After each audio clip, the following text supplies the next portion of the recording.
Halo, selamat datang kembali di video pembelajaran kalkulus diferensial.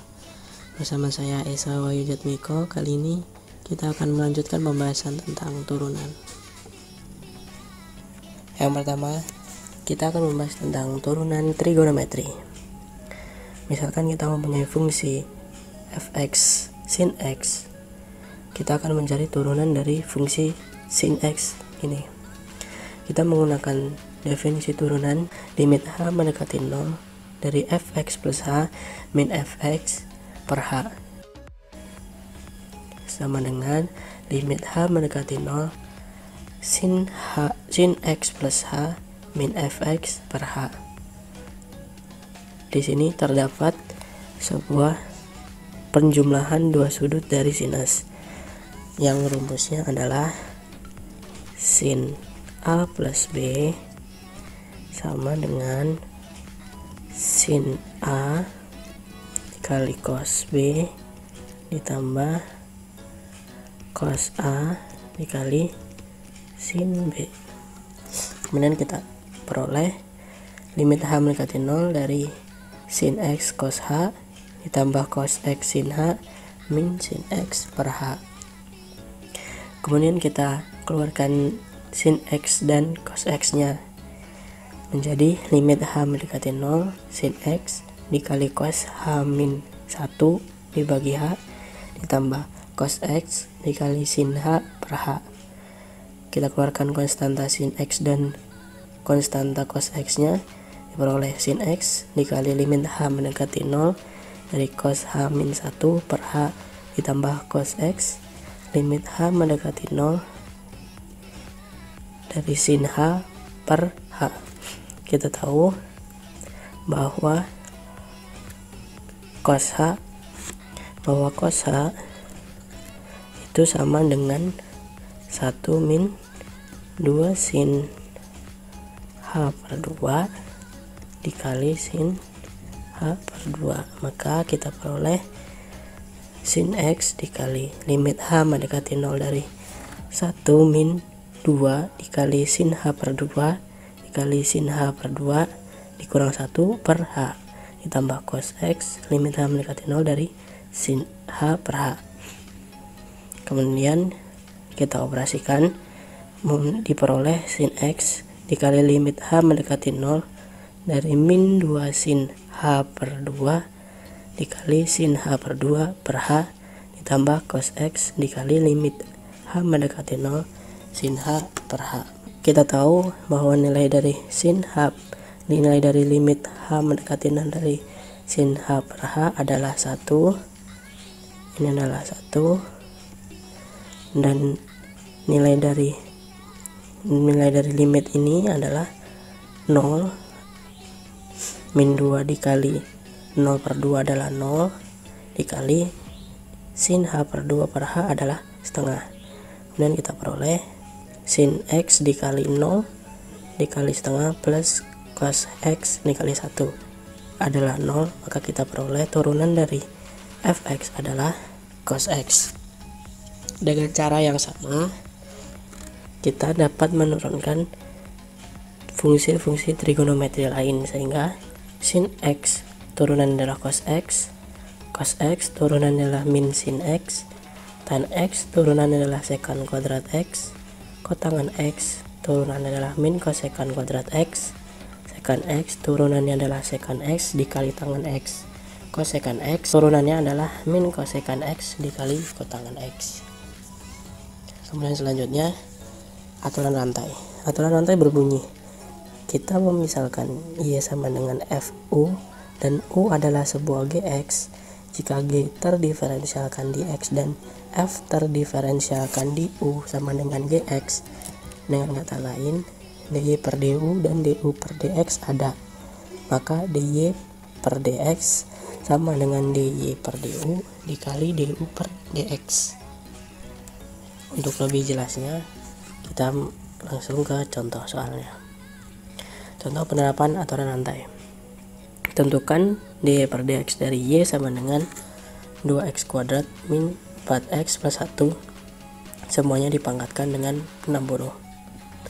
Penyelesaiannya, kita memisahkan sebuah Y itu adalah, ini adalah U pangkat 60 dengan U nya adalah 2x kuadrat min 4x plus 1. Kemudian kita turunkan, turunan dari Y adalah 60 U pangkat 59 dan turunan dari U adalah 4x min 4. Kemudian dengan aturan rantai yang berbunyi dy per dx sama dengan dy per du dikali du per dx, kita substitusi turunannya setelah kita dapat, diperoleh 6u pangkat 59 dikali 4x min 4. Kemudian kita substitusi kembali nilai u menjadi 60 dikali 2x kuadrat min 4x tambah 1 dipangkatkan 59 dikali 4x min 4. Kemudian contoh selanjutnya, tentukan dy per dx dari y sama dengan sin x kuadrat plus 5. Penyelesaiannya hampir sama dengan cara yang pertama. Kita memisalkan dulu y sama dengan sin u dan u adalah x kuadrat plus 5. Kita turunkan terhadap x, kita turunkan y terhadap x, turunan sin adalah cos, dan kita turunkan u terhadap dx, turunan dari x kuadrat plus 5 adalah 2x. Dengan aturan tai kita peroleh cos u dikali 2x, dan kita substitusi kembali nilai u, diperoleh 2x dikali cos x kuadrat plus 5. Selanjutnya adalah turunan tingkat tinggi. Turunan tingkat tinggi maksudnya adalah turunan yang kita turunkan kembali sampai turunan ke n. Contohnya turunan pertama dengan notasi f aksen yaitu f aksen x, dan notasi y aksen atau dengan notasi dxy, atau dengan notasi Leibniz dy per dx. Turunan kedua notasinya f double aksen x, y double aksen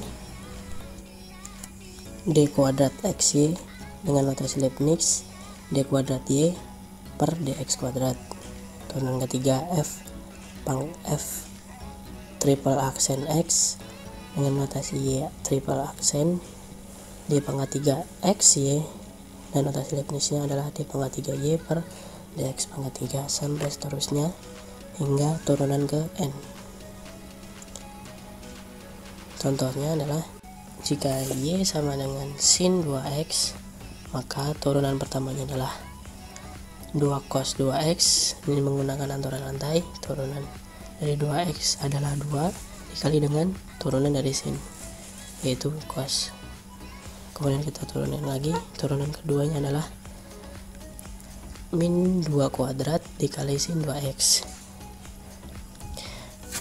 2x jadi turunan dari 2x dikali 2 menjadi min 2 kuadrat. Turunan dari cos 2x adalah min sin 2x. Kemudian turunan ketiga d3y per dx3 sama dengan min 2 pangkat 3 cos 2x. Dan turunan keempat d pangkat 4 y per dx pangkat 4 sama dengan d pangkat 4 sin 2x, sampai seterusnya hingga turunan ke n. Kemudian kita membahas diferensiasi implisit. Jika hubungan antara y dan x dapat dituliskan dalam bentuk y sama dengan fx, maka y disebut dengan eksplisit dari x, yaitu antara peubah bebas dan tak bebasnya dituliskan dalam ruas yang berbeda. Bila tidak demikian, maka dikatakan y fungsi implisit dari x. Contohnya x pangkat 3 y kuadrat plus x kuadrat plus y sama dengan yang kedua sin xy tambah x kuadrat sama dengan y kuadrat tambah 1. Ini dua contoh ini adalah dua contoh dari fungsi implisit. Contoh soalnya, tentukan turunan dari 4x pangkat 3 plus 7x kuadrat plus 7x dikali y kuadrat sama dengan 2y pangkat 3. Cara menyelesaikannya adalah kita menurunkan satu variabel yang ada. Kita turunkan 4x pangkat 3 turunan 11x kuadrat, kemudian 7xy kuadrat.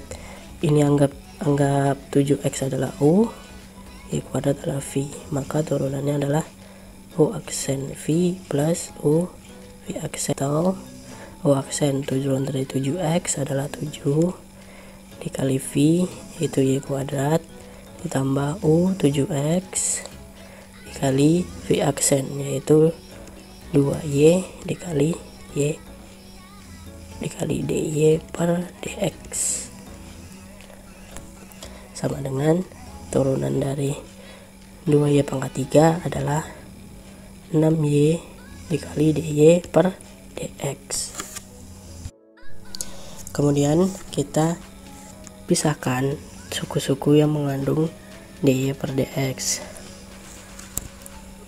Diperoleh 7x 2y dikali dy per dx dikurang 6y dy per dx sama dengan min 12x kuadrat yang pindah ruas menjadi min 12x kuadrat, min 7y kuadratnya pindah ruas menjadi min 7y kuadrat. Kemudian dy per dx kita keluarkan, diperoleh dy per dx dikali 7x dikali 2y min 6y sama dengan min 12x kuadrat min 7y kuadrat. Kemudian kita peroleh dy per dx adalah min 2x min 12x kuadrat min 7y kuadrat per 14xy min 6y. Kemudian contoh kedua adalah tentukan turunan dari cos x y kuadrat sama dengan y kuadrat plus x. Dengan cara yang sama dengan contoh yang sebelumnya, kita menurunkan satu-satu. Turunan dari cos x y kuadrat adalah y kuadrat plus 2xy dikali dy per dx dikali min sin x y kuadrat sama dengan 2y dy per dx plus 1. Kemudian kita kelompokkan lagi, kemudian kita uraikan menjadi min y kuadrat sin xy kuadrat min 2xy sin xy kuadrat dy per dx sama dengan 2y dy per dx plus 1. 2xy sin xy kuadrat dy per dx min 2y dy per dx sama dengan 1 plus y kuadrat sin x y kuadrat. Dan kita keluarkan dy per dx dikali min 2xy sin xy kuadrat min 2y sama dengan 1 plus y kuadrat sin xy kuadrat. Maka kita peroleh dy per dx sama dengan 1 plus y kuadrat sin xy kuadrat per 1 min 2xy sin xy kuadrat min 2y. Sekian yang bisa saya sampaikan. Saya Esa Wajatmiko mengucapkan terima kasih dan pamit undur diri. Selamat ketemu kembali di video pembelajaran.